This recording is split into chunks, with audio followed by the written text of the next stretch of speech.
All right, so let's get into part two of Packer prospect review. Let's just stick on the defensive line while we're at it. Derrick Harmon out of Oregon, the transfer from Michigan State, a three-tech menace, but a guy who can really be moved across the entire defensive line and produce consistent results. Oregon was a great example of that. They moved him around a lot more than he was moved around and utilized really in his time at Michigan State, albeit he was still disruptive.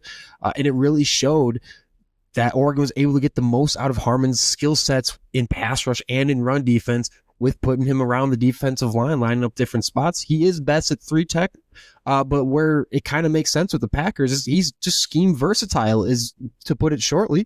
Hafley showed how much he likes stunting his defensive line. Was it really good for the Packers this last year? I don't know. We'll see. It looked better towards the end, but he liked the stunt. And the upside here with Harmon is after what he showed this last year with Oregon, he is a polished and proven effective stunter, making it an intriguing fit. 2024 in general was just kind of a flat-out dominant season for Harmon in his first year with Oregon, again, after kind of a quieter start to his career at Michigan State. But wow, and it's fun with the player with stats that are just fantastic. The data is there, and then you watch the film. It's disgusting. It looks so good, and it's so fun, and it gives you so much promise. Again, he's a guy who could be there at 23, but after the combine might not be there. Would be a blessing for the Packers to get at 23. Most pressures in the nation among interior defensive linemen, not even close. Harmon had this season 55 pressures. Next closest was 43. Let's keep it going, right? Fourth highest pass rush win rate among defensive tackles with at least 25 pressures, 17.6 rate. Right there, he was very close to actually finishing first in that category as well, and far outsnapped anyone with a higher win rate than him. So, I mean, realistically, he kind of was the best in terms of a true pass rush win rate this season. Second highest pass rush grade in the nation in true pass rush. That's 91.2. Elite. That is fun to think about coming up the middle for the Packers, where they lacked really any kind of presence blitzing up the middle or just getting any movement up the middle from their middle guys. But back to Harmon, including the most pressures in the nation by a lot. 38 pressures this season in true pass rush sets.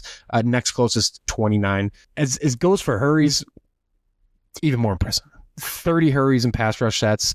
Next closest was 19. Harmon was far and away it's hard to dispute it, the most disruptive interior defender in college football this season when you just look at the stats. But then again, watch a couple games, the All-22. You see what he's been able to do. You see how he flashes it. The real concern for Harmon, and not to compare to a bad trait with Devontae Wyatt here, but he had some issues with finishing. That really comes down to more of just needing to be better in short area quickness, some twitchiness, long bends, and that is going to be where he's going to need to keep stacking some wins here. But he has a nice pass rush bag in general and has shown various ways to get to the quarterback, but it's the quickness and really good hand usage that sets him up to win more often than not. But Derrick Harmon, again, another player that the Packers could really get in there. How he's a fit with Hafley is, again, the fact that he can really get moved around that entire defensive line, something Jeff Hafley has been doing a lot with his defensive tackles, pretty much every single one of them, 3-tech, 4-eye, just kind of moving them around gaps. Harmon's going to be able to do that. He showed at Oregon how good he is and how polished he already is at stunting and being able to move across the defensive line to be an asset really wherever Jeff Hafley decides he's going to want to put him. Given his big size, athletic, fast, could he work on the short area, twitchiness, and, being more complete there? Yeah, absolutely.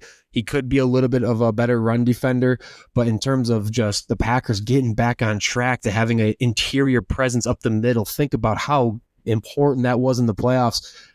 Going to use the Eagles, have to. It was so important that for their 4-man pass rush to get the interior pressure, Derrick Harmon really could be that guy that the Packers are missing up front to be able to disrupt the quarterback up the middle, provide immediate impact from the defensive line spot, get this line back on track to where, everyone was kind of expecting it would have been this year. It was good in run defense in general as a unit. Individually, really nothing to write home about, but we see it more often than not now in the league, how important it is to have that presence. Derrick Harmon very well could be that guy for the Packers if he's the pick at 23.